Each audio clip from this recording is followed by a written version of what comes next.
Welcome to Woman Talk, where we keep it real. My name is Tara. Please join me and my girls Dee and Promessa as we have difficult and informative conversations. Our goal is to uplift and encourage you. Please go with us on this journey. Welcome to Woman Talk, where we keep it real. Today, we are going to be talking about the foster care system and adoption. And I am so excited today. Of course, I'm here with my girl, Tara and Promessa. And then we have special guests, and that is LaKiesha Allen and Tasha Yuri. I'm so excited to have you ladies here to have this discussion. So people, you might need to grab your tissue. I hope y'all have tissue next to you guys in case you gotta, in case you got to do what you got to do. So we're getting ready to dig deep into this discussion. It's something that I feel like we probably don't talk about as much, and we should. And so I can just speak for myself and say, that I was a part of a step-parent adoption. So, and then Tara was part of an adoption. So we're just gonna dig into this. Again, grab your tissue and let's talk. So again, as Deandra said, this is a very sensitive topic. There's so much that just in the one word, in adoption, in that word alone, that can bring so many feelings, that can bring so many just different situations, the foster care system, the foster care homes, coming in and out of different foster care homes. And we will talk a little bit about, or maybe a lot about, how they transition from home to home. And I know that, we have two beautiful women here as our special guests. I honestly don't really know which one to ask questions first. So I guess I'll just ask the general question about, and to whoever wants to answer, first, feel welcome to do so, about the transfer from home to home. How did you carry your items? Because that is a topic that really hurt my heart. That is a topic that really touches people. So let's talk a little bit about when it was time to transition to that other home. How did you get your gatherings together and go to the next home? I'll speak first. Let me say this. This question is the answer to this question is the root of my nonprofit that I started last year. My nonprofit is called Grace in a Case. Plain and simple, trash bags. I absolutely hated that trash bag. I moved to 2 separate placements before my grandparents came from Michigan to Mississippi to get me, to bring me back here my senior year of high school. But those 2 transitional placements were made via trash bags. I had to get my stuff really quickly and throw what I could into a trash bag. And that is how I transitioned from placements. And I remember the first time I was kicked out of a foster home, essentially through no fault of my own. My foster mother had been up early that morning while I was getting ready for school, cussing at my social worker via her voicemail because it was too early for them to even be in the office because her check was late. And her end result of that voicemail was, I'm just going to send her back. And so her daughter came to my bedroom and said, here's a trash bag, put your stuff in there. You're supposed to be taking me to school. Why are you giving me a trash bag? She left me on the porch of DHS at 7:30 in the morning. And I sat there on that porch. And where I was at, the offices were in trailers. So I was sitting on the steps of a trailer, 7:30 in the morning, with the trash bag next to me with all of my belongings in it, waiting for my caseworker to show up and find somewhere else to place me. That moment was very pivotal in my life because it has stayed with me. And the time that I spent there alone on the porch, talking to God, looking at that trash bag, made it feel like it was trash, has never left me, and it has resonated with me. And at 42 years old now, it is why I needed to start my nonprofit, because in the last 3 or 4 years, I've realized, as I've come out of my own headspace with this experience, that it's not just my experience. And it's disheartening and it's saddening to know that this is the experience of so many foster children, and it is still happening. And I'm 42 years old now, and this happened to me for the first time when I was 16 years old. So why is this still happening? I can't focus on the why, I have to focus on the solution. So I want to be a part of that solution. Amen. And how old were you at that first time that this happened again? The first time that it actually, when I was sitting on the porch when I left on the porch of DHS, I was actually only about 15 because it was my first foster placement. But I was 16, I think, when I left my second foster placement. Same scenario, foster worker pulled up, said, put your stuff in the trash bag, I've got to move you. Not cool. Oh. I know, Tasha, me and you, we talked a little bit about it because you were so young. Do you have a memory of of moving and I do.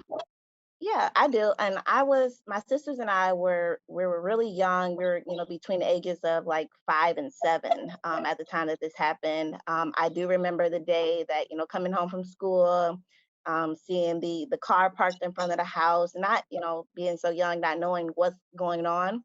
But I remember, just the memory of, well, this is it, and them handing us a trash bag, and of course, putting whatever we can in there. And then I remember driving away. So that was my first experience, having to pack my stuff up in a trash bag. I can say that I'm blessed to have had one foster home before my sisters and I were adopted. But even leaving there, I remember also, once again, putting our stuff into a trash bag just to go to our, adoptive home. So I agree with LaKiesha, just the sense of, when you think of trash bag, you think of trash. So having, being, in the foster care system, not having, even, a duffel bag or, a little small suitcase to put your Yes. in as you transition, it does make it makes a difference, and it does have an impact, a sense of that, you're not worth it. This is just, to get you from point A to point B until, we figure out what to do with you. So I do think that, moving forward, and I like how Keisha said she has a foundation to provide, luggages and things like that to foster kids. It makes a huge difference. But I do remember those moments. And I think, in Tasha, and I know in your situation, because like you just brought up siblings, Mhm. and you guys, a couple of you were separated Mhm. during that process as well. And so can we just, if you're able to, can we just discuss a little bit about how that was, like even how it was with your relationship as a young person with your sibling? Like, did you get to see them? And then how do you think that affected your relationship as going into adulthood? Yeah. So as I mentioned, I have 2 other sisters that were put in foster care with me. My oldest sister, she's only a year older than me. She was put into a home by herself. And then myself and my youngest sister, we were put together into a foster home. I don't recall seeing my oldest sister as often. It might have been, those regular visits that we had to go back to the for counseling, or when we had visitations with our birth mom. But as far as, her foster mom and our foster mom getting us together, I don't remember that happening quite often. Of course, we're in Lansing, it's a small city. So we weren't too far from each other. But like I said, I don't remember seeing her too often. And then with myself and my younger sister, I always felt like I had to protect her, because it was like us against them kind of thing. So even to this day, she's calling me, she's leaning on me for advice, and I just felt like I had to be that parent to her to make sure that, she felt safe, she had what she needed. And I just felt like it was my responsibility to make sure that I was there for her, as well as trying to figure this out for myself as a young girl. So just thinking about that moment. Like I said, I was maybe like 6 years old at the time, and not knowing, what's gonna happen. Why am I in this situation? Um, I promised myself I wouldn't do this too early. It's okay. It's okay to cry. It is. I knew it was the reason I ain't put no lashes on this morning, because they weren't gonna make you. And And I it's think okay to cry. We are taught sometimes since we're little, stop crying. Why are you crying? Don't cry. I remember hearing that as a young girl, just little, stop crying. It's okay to cry, Tasha. It's okay. In one of our episodes before, we talk about it's okay to not be okay. That's right. And it's part of the healing process. It is. For me, it's part of the healing process. So, Tasha, you just mentioned something about, your mom, your biological mother. Can we touch base a little bit about, for the two of you, do you have a relationship with your biological parents at all? Where are they playing, are they playing a part of your life right now? Have you, had that restoration in that relationship? Where is that at in your guys' life right now with your biological parents? So I know they both are. They're still in the hometown. As far as having a relationship with them, I talk to my biological dad every now and again. He has my number. He's more than welcome to contact me. I haven't got to the point where I can have a relationship with my biological mom. I feel like I still harbor some of those feelings. And then, being an adult now, it's like I'm trying to get over that and move on with my life. And then I see some of the things, or I know some of the things that she did back in the day to get us, taken from her. She's still involved with some of that stuff. And she's, somewhat still, going through trying to put her life together. So I don't have a relationship with her. I feel like it would be too hard on me. As far as my biological dad, I kind of, the very first time I was open to talking to him is when I actually had my own daughter. He reached out to me to see if he can come and see her. And I had to think about it, of course, for a long time. But after I opened that door, I was kind of glad I did, because he has, still reaches out to me, checks on my daughter. When I go back home, I try to make it a point to see him. But it's one of those, I can talk to you and I can't talk to you kind of moments. So it's whenever I feel like I can handle it. So. And LaKiesha, what about for you? That's interesting. My biological father, I'll say, has never been in my life. He passed away when I was 16, but the root of my abuse began long before I was even born. It began with my conception. My mother was actually raped by her biological father when she was 13. So no, I definitely did not have a relationship with him outside of me thinking that he was my grandfather until I found out otherwise when I was 12, 13 years old. And definitely not after that. And then he passed away when I was 16. But because of the trauma that my mother dealt with from age 13, being raped by her father and having a visual reminder of that molestation and that traumatic experience, has caused her to go down a downward spiral.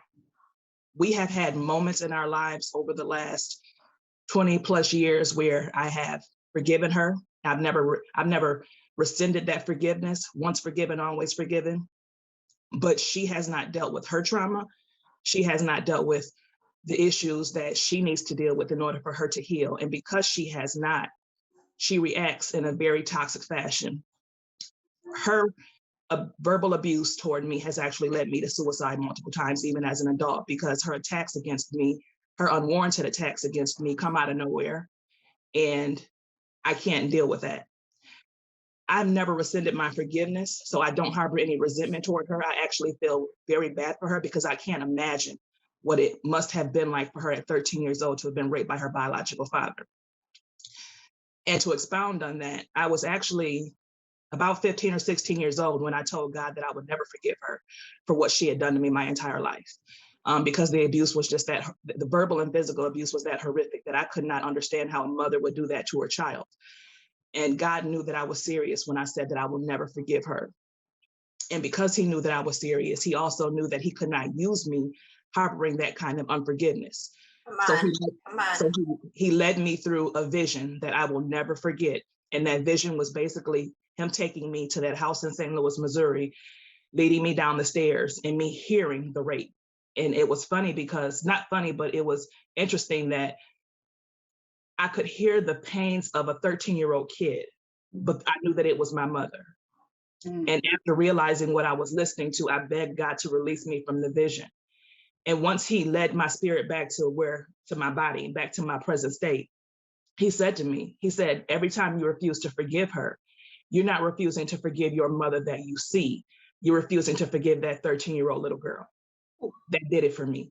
No matter what she's done to me since then, I've never lashed out at her. I've never verbally attacked her for the stuff that she's done to me, because every time she attacks me, I go back to that 13-year-old little girl. I've never experienced that kind of trauma, so I don't know how I would act had I experienced that kind of trauma.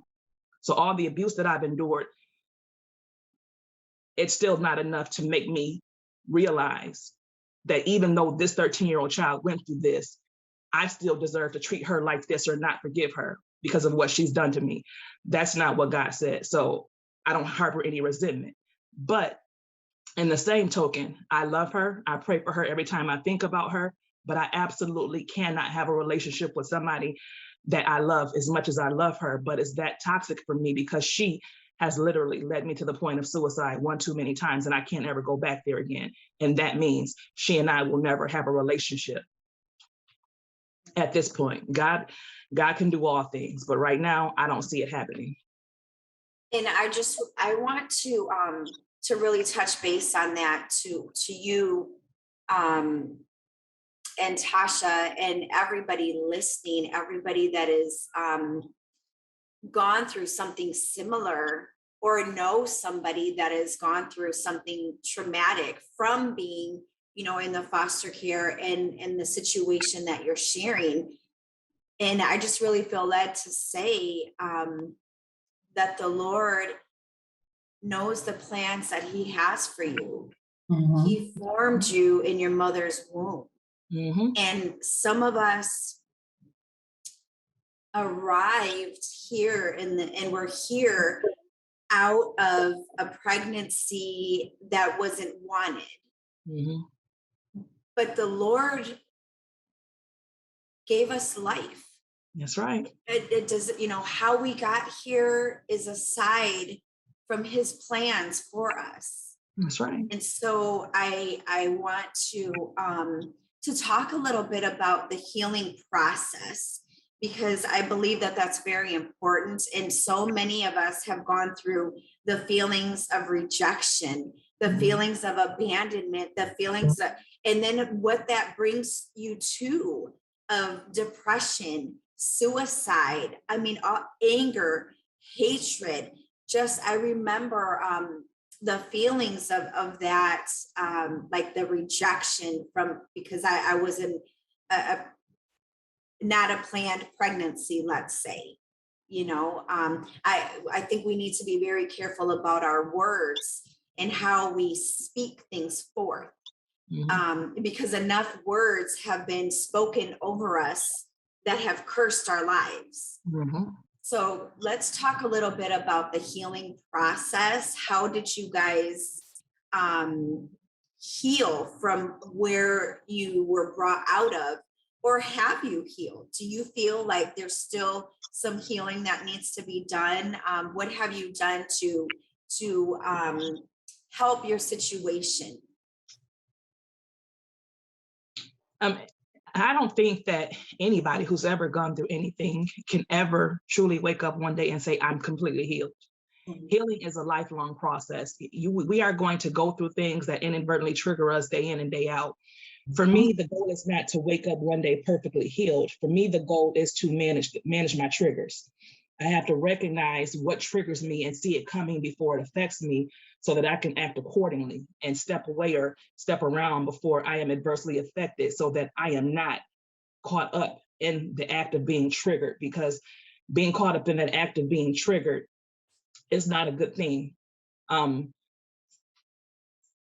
know that I am in my healing process, but it took me to step away from a lot to focus on LaKiesha.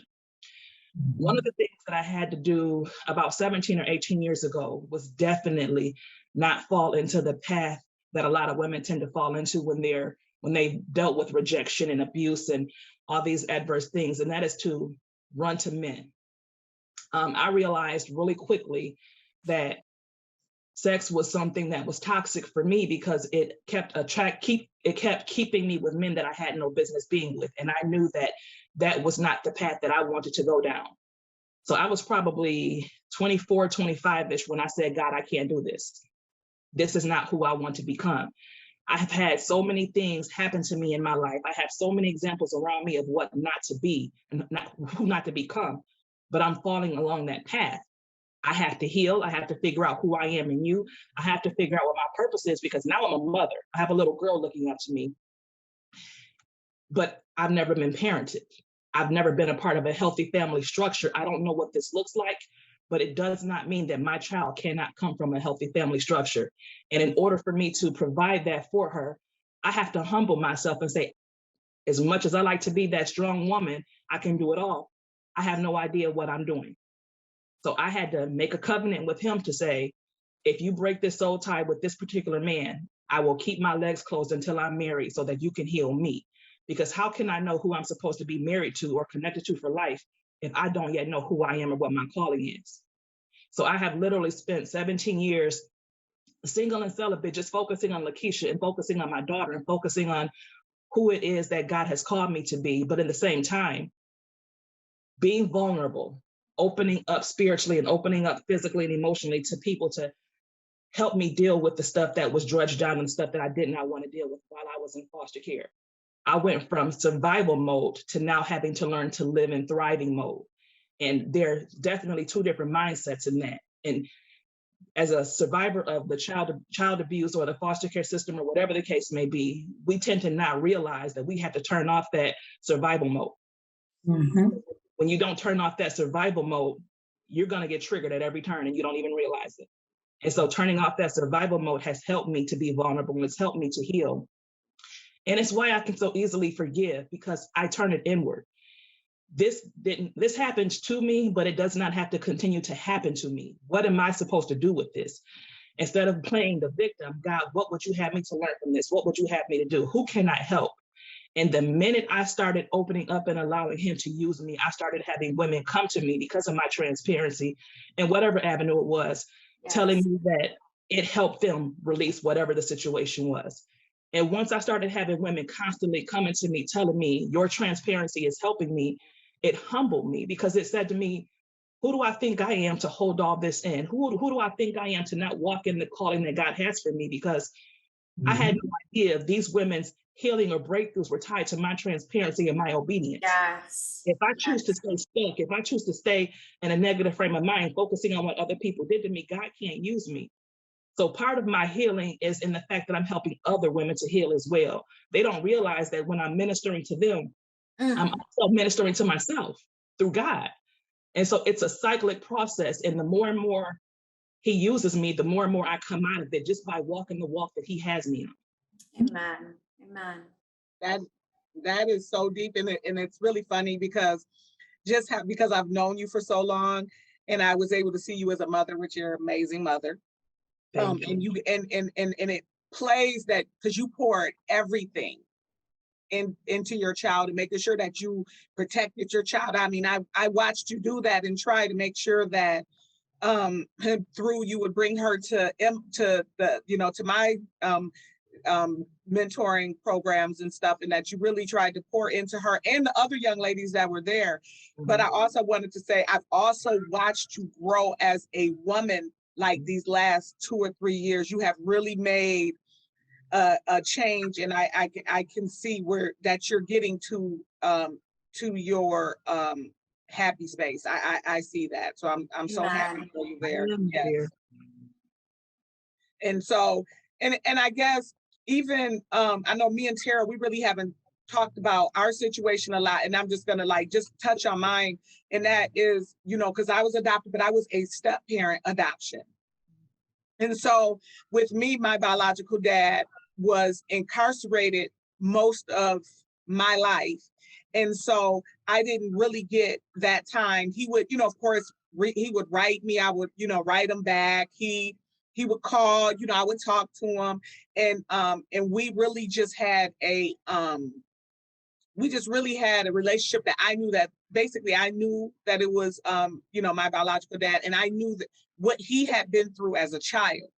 And so it's really weird because I never held any resentment, and maybe because my father that adopted me poured so much into me that I never felt like I was missing anything, because he was just an amazing dad.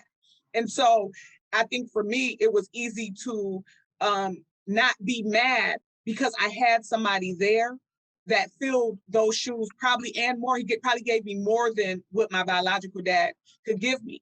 But at the same time, it's that piece that you're missing in your life because it's still your biological. So even if somebody fills those shoes, there's nothing like the filling of the shoes or of your biological dad. I mean, nobody can fill the shoes. So I would say that my adopted dad, which is my dad, I would say that he definitely did an amazing job at filling the shoes. However, I knew growing up, and it took me years to figure it out and acknowledge it. And that was that I had that missing piece in my life, which was my biological dad, that played a big part, even though he wasn't just in my life like that. Like I just remember vague like visits, you know, I remember some visits, but I was so young. And then the rest was through him being incarcerated. And I just remember, and I just know that gave me a sense of it. I didn't know it until later in life, is of, you know, rejection. It gives you a sense of, and it's really crazy. I know Tara, she probably doesn't know how much, she knows how much I really lean on her and what she's went through, but just even her as a therapist and watching her and listening to her, and even if she wasn't telling me like this is what's going on with you, I learned through her, you know, if that makes sense. And so that's what actually let me know that I actually had a missing place for him where I felt neglected. And Tara probably don't even know this, where I was able to figure out why I was a certain kind of way about certain things, and needed to work on those things.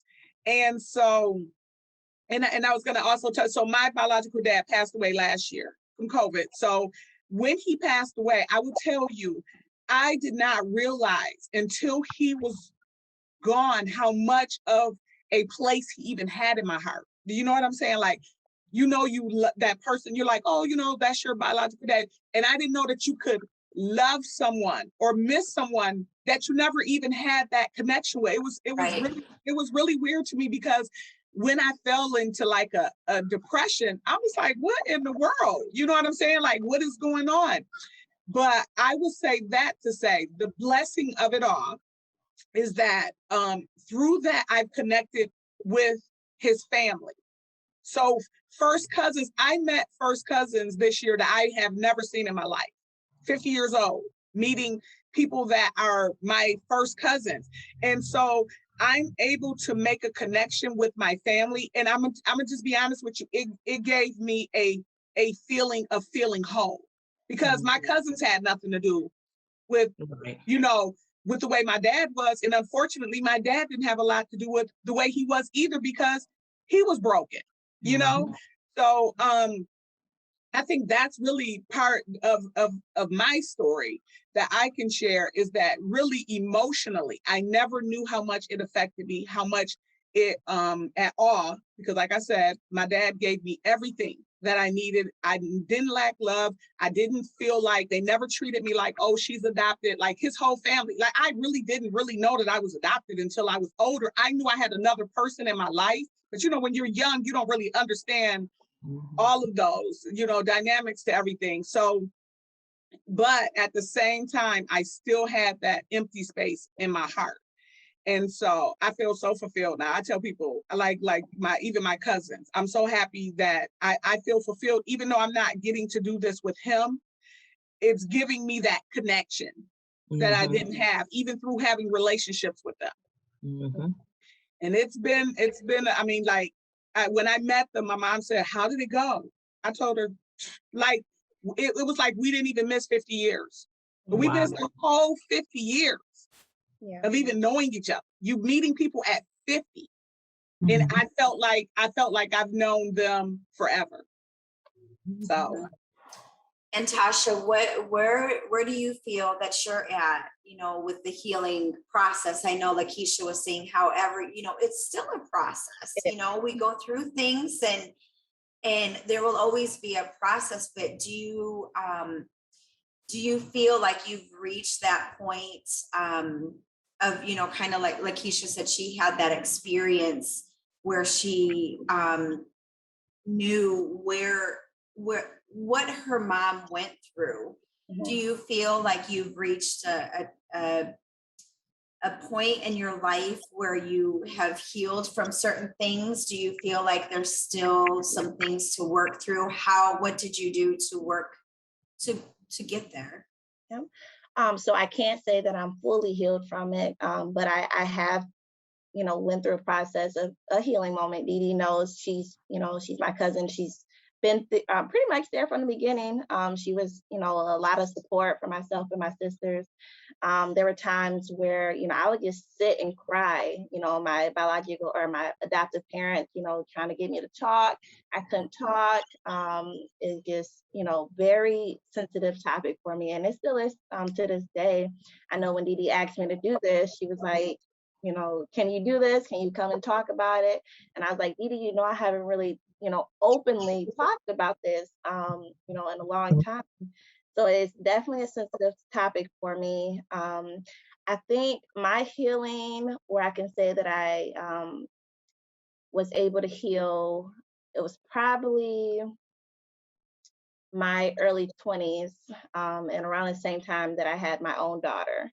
I vowed, told myself, when I have my daughter, there's certain things I'm not going to do. I'm not going to follow, what my biological mom did. I made sure to stay away from drugs. I don't lean on drinking. I try not to lean, don't lean on men like LaKiesha says. Just try to make sure that I'm focused on her. I do find myself overcompensating as a parent. I feel like things Yes. that I didn't get as a child, I'm gonna give it to my daughter. Some of that stuff she's spoiled, but it's just like, me as a parent is like, I know how I felt when I was a young girl. I knew how important it was to have your mom there. I was adopted by two lovely parents, but I still felt like there was something missing.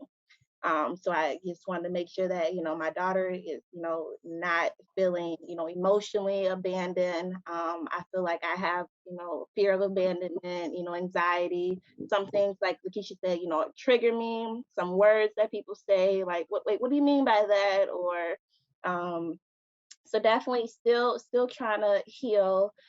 It wasn't until I was an adult that I kind of fully heard my biological mom's story. She was very young when she had myself and my sisters, and kind of hearing some of the things she went through, being abused. She actually saw her own mother die in front of her from a brain aneurysm. So I can only imagine, some of the things that she was going through and why she couldn't take care of three young girls.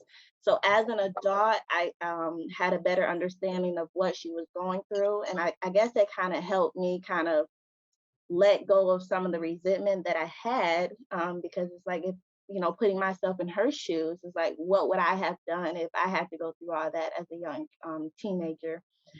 Um, I moved from Lansing, which is my birth home, about 7 years ago.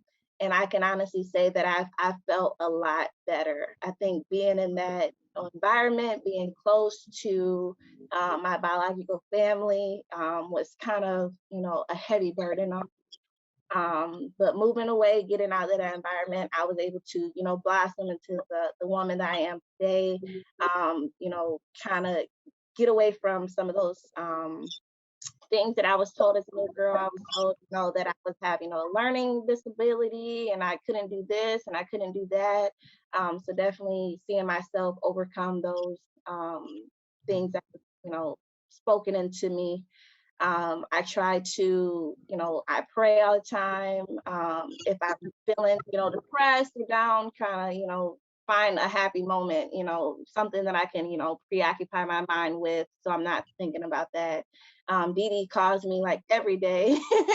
So like I said, she's a major support in making sure that I'm okay and staying together. But like I said, I can't say that I'm fully healed because there are moments just like now that I just break down and cry. I guess, go sit and cry, and it's like, it's not that I'm sad or anything, just just being able to release those emotions. But yeah, just I guess there's a lot of things that growing up and in my past that I've kind of blacked out, so I don't quite remember everything, but I do remember after being put in the foster homes and being adopted. Like I said, I just felt like there was always a piece of me is missing. Dee Dee asked me the other day, she was like, do you think you love your biological parents?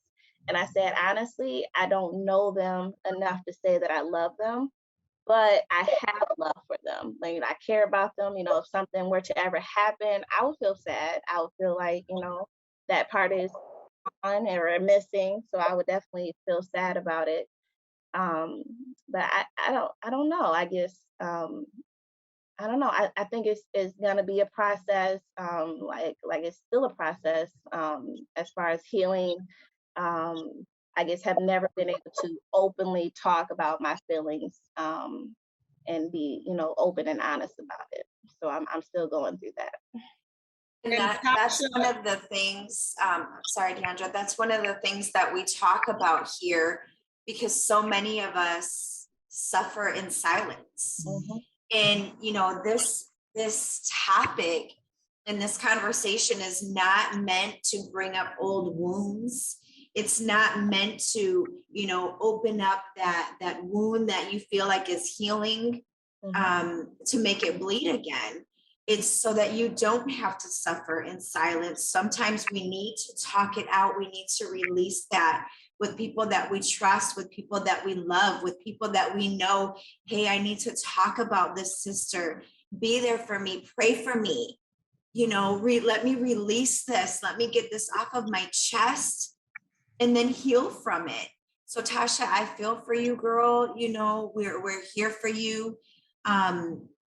There is power, I think, sometimes in moving away. Sometimes we have to move away. Now, I'm not telling people, move out of state, get away from your family, Yeah. But I was in Michigan and I'm in Florida now, and it was like this time away from my family. I love them, but the time away has allowed me to spend more and more time with God.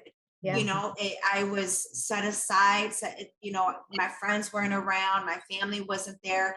And I had that time with the Lord to really heal some deep, deep things, some deep wounds. So I say that because we don't mean, and we don't want to talk about these things with the adoption and the foster care to open up those old wounds that we're healing, but to talk about it so that we don't suffer in silence. Right. So I'm sorry, Tara. no, and that's Deandra was going to say something. yes, and that's and Tasha. It's a couple of things. One thing Tasha said, me and Tasha talked the other day. She said, "I don't think I love them, but I have love for them." And Tasha tell you, I said, "You know what? Yes. Maybe that's what I had." You know what I'm saying? Like you sometimes you don't really realize. And she even and she opened my eyes to that. But one of the things that's funny, because when I asked Tasha, I was expecting a flat out no, everybody. I really was, because Tasha does not like to express her feelings when it comes to this. When it comes to this, it's like close. But I also feel like, and I told her this, is talking about it, I believe, it brings you healing. Is when you're not talking about it, that it's gonna kind of make you feel like, I think sometimes you have to rip that Band-Aid off and heal it, instead of, because then every time she talks about it, it's going to be ripping it off. But the more you talk about it, the scab starts healing. And so you don't have a Band-Aid. You don't have to keep putting a Band-Aid on it. And so for her, I always feel like it's a wound that's bleeding. And every time she talks about it, it's just ripping it off, but it's never healed.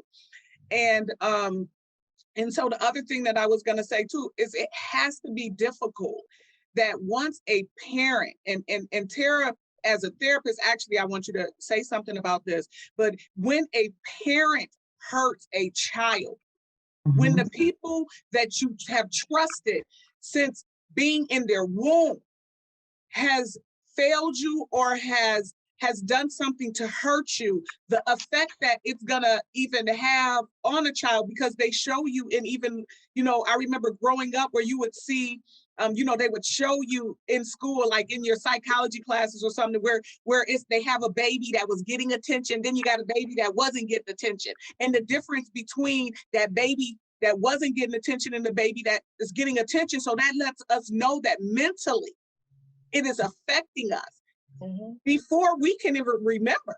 And so can you touch on that a little bit, Tara? I mean, I talk about my story a lot, and it's so good to hear from these ladies and these young ladies at that. So, but LaKiesha, I'll if I can, I'll just sum it all up together. So LaKiesha, our stories are very similar.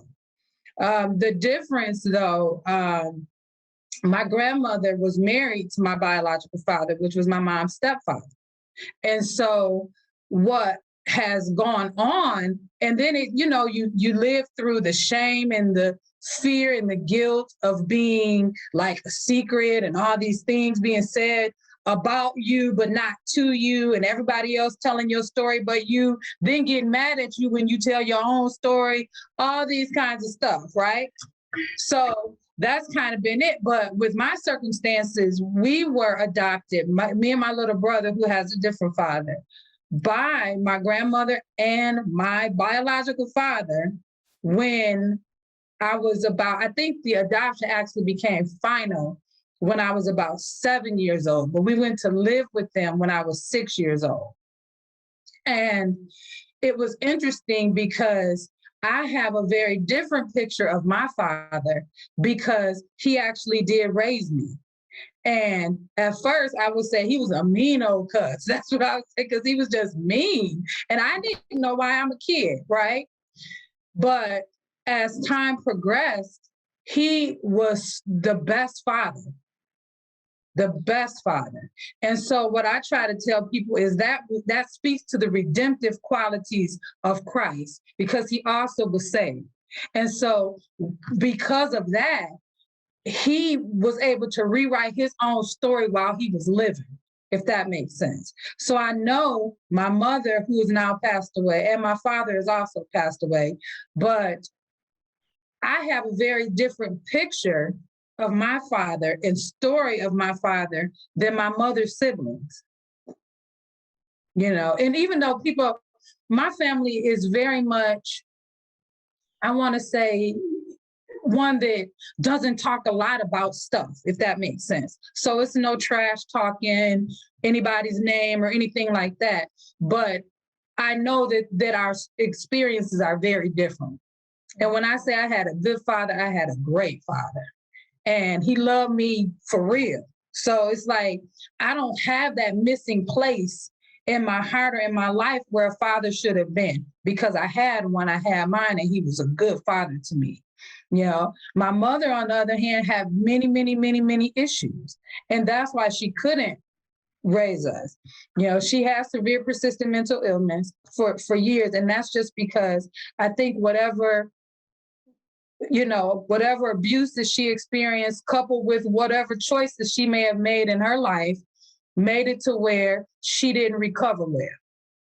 So that is why we weren't able to live with her. And I had a very strained relationship with my grandmother, who did raise me, very strained, to the point where I like you, I call it suspending the relationship. That means you allow space between you and that person where there's conflict, to where there's enough time that person sees the merit of changing, you see the merit of changing, or you strengthen yourself enough through Christ where if they don't change, it doesn't matter. So I don't say not have a relationship, I say suspend the relationship until things get together. And, I had to get to that place because what it caused us to be able to do is stop making bad memories.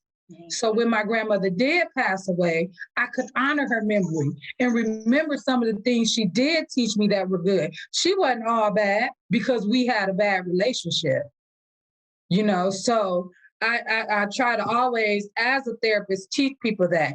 And I'm very transparent. Dee and them talk about me. I don't mind sharing my story and things that have happened to me appropriately in the treatment setting. So that happens a lot because, the Bible says, and they overcame by the blood of the Lamb and the word of their testimony. And I believe that can help heal people. So that's kind of my story in a nutshell. It's a lot longer, of course, because I sustained my own abuse, which happens when you kind of are in the place as the forgotten child. People, you don't have someone right there protecting you, so you get experimented on, is what I call it. But it's really abuse. Things happen to you that if somebody was really looking, maybe probably wouldn't have happened. So, and then Dee, you asked me a question. What was the question you asked me as far as therapeutically? And I'm just saying that when a child is failed by their parents, how it can just affect you long term. I mean, when the people that were supposed to protect you have failed. Right. So, and I don't want to say failed because I really truly believe that people do the best they can with what they have. And so, but what happens, I think the biggest lie that's ever been told in history is that children are resilient.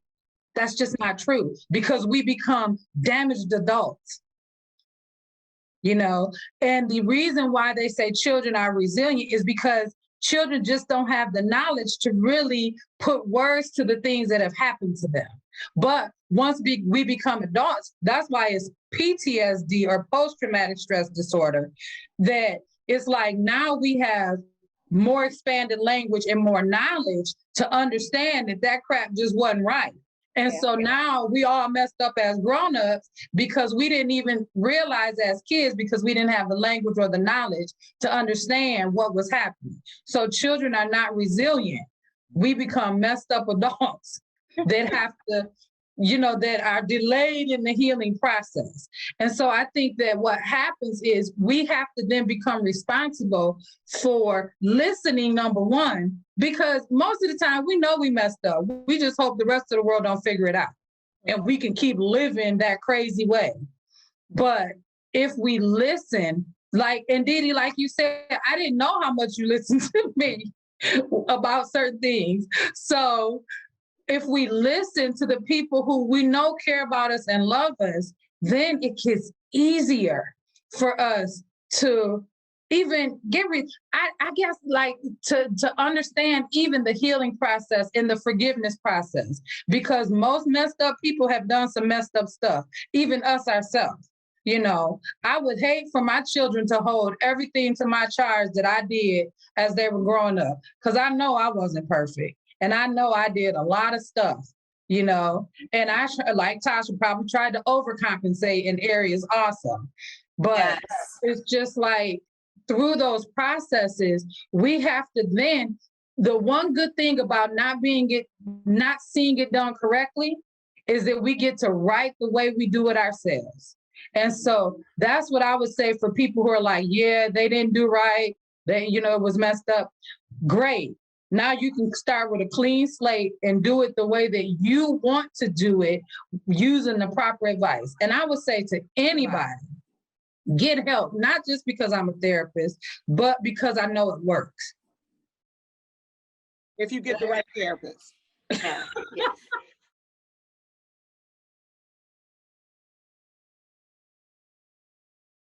We would just like to invite you in on our podcast where we're going to talk about some things. So get your tissues ready. It's going to be deep, but it's going to be real. So we invite you to just sit in with us and share our experiences, share your experiences with us, and we'll share ours with you.